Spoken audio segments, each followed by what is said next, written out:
ما كانش ينفع ارفض لهم طلب خالص، وهو ربع كيلو اللي عندي وعليهم كيس المكرونه، واشتغلت شغل ايه فاخر من الاخر. يلا بسرعه شجعوا اختكم نشوه بلايك كتير وتعالوا معايا على المطبخ ونقول بسم الله.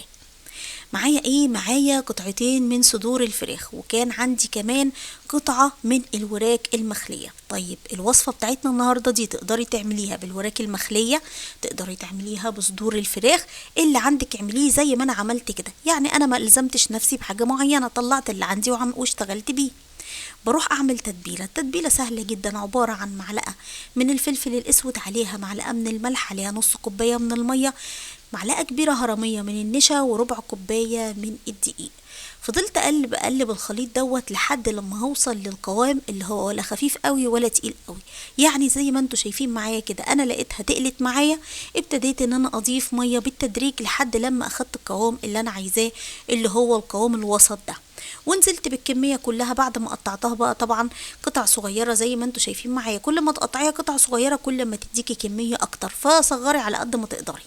ضفتهم في التتبيله ديت او في الصوص دوت، ومش شرط ان احنا نسيبها وقت كبير.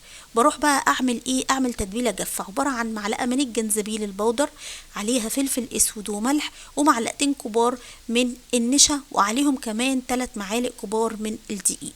بقلب تقلبتين. وهنا عايزه اقولك ما تكتريش من الجنزبيل البودر، لان الجنزبيل بيبقى دايما سبايسي، فما تضيفيش كتير يعني. ضفت بقى الكميه كلها بتاعه الفراخ مع الوراك المخليه، وابتديت ان انا اقلبهم حلو قوي، علشان انا هنا عايزاها تاخد الكفر اللي هو ايه المكشكش ده. بصوا شكلها عامل ازاي معايا. انا عايزاكي توصلي للدرجه دي عشان تديني الشكل الحلو اللي انا عايزاه في الاخر. بروح عندي بقى في طاسة عندي على النار فيها زيت يكون ساخن جدا، اهم حاجة مش شرط الزيت هنا يبقى غزير.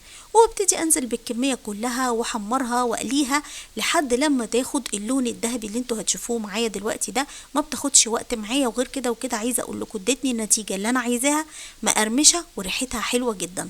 برفعها كلها من على النار، وتعالوا نشوف الخطوة اللي بعد كده. حلة كبيرة عندي فيها ميه، ضفت لها ايه معلقه من الملح، وضفت ليها المكرونه الاسباجيتي. عايزه تشتغلي بالاسباجيتي مفيش مشكله، عايزه تشتغلي باي مكرونه اي نوع انت حباه برضو مفيش مشكله. هنسيبها على النار لحد لما تستوي تسويه كامله، ونروح للخطوه اللي بعد كده. معايا ايه؟ معايا نص كوبايه من الميه، هضيف عليها معلقتين كبار من الخل، هنضيف عليهم كمان معلقه كبيره من السكر. وممكن هنا بدل ما نضيف سكر نستخدم عسل اسود او عسل ابيض. هضيف عليهم معلقتين كبار هرميين من النشا، وكمان هنضيف عليهم الكاتشب، هضيف 3 معالق كبار من الكاتشب.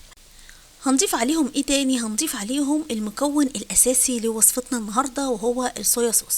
طيب الصويا صوص فيه منه نوعين، في غامق وفي فاتح. اللي معانا دوت الصويا صوص الغامق. هضيف 4 معالق، ما يكونوش ولا كبار قوي ولا صغيرين قوي، يعني وسط كده. وهاخد بقى الصوص ده كله واروح مقلباه مع بعضه. ولازم الكميه بتاعتنا تبقى كبيره، يعني بالشكل اللي انتوا شايفينه معايا ده. حتى لو زودنا ما، يعني هنا انا ضفت نص كوبايه ميه وبعدين رجعت ضفت كمان ربع كوبايه، يبقى العدد كله كامل كده الكميه كوبايه الا ربع. بروح عندي طاسه بقى عندي على النار، ضفت ليها معلقتين كبار من الزيت، وضفت ليها 3 فصوص توم مهروسين، وعليهم ايه؟ عليهم الفراخ اللي احنا حمرناها، وهضيف ليهم ربع كوبايه من الصوص اللي احنا حضرناه مع بعض. عليهم ايه؟ عليهم فلفل الوان وبصل متقطع بالشكل اللي انتوا شايفينه معايا ده.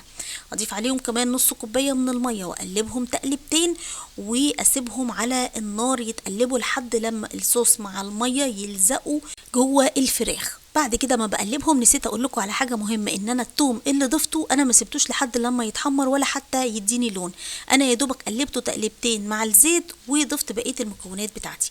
بروح عندي في طاسه بقى اكبر او صينيه اكبر، بعمل نفس الخطوات هي زيت وتوم وبقيه البصل مع الفلفل الالوان والفلفل الاخضر، بقلبهم تقليبتين لحد لما هنا بقى نشم تحميصه التوم.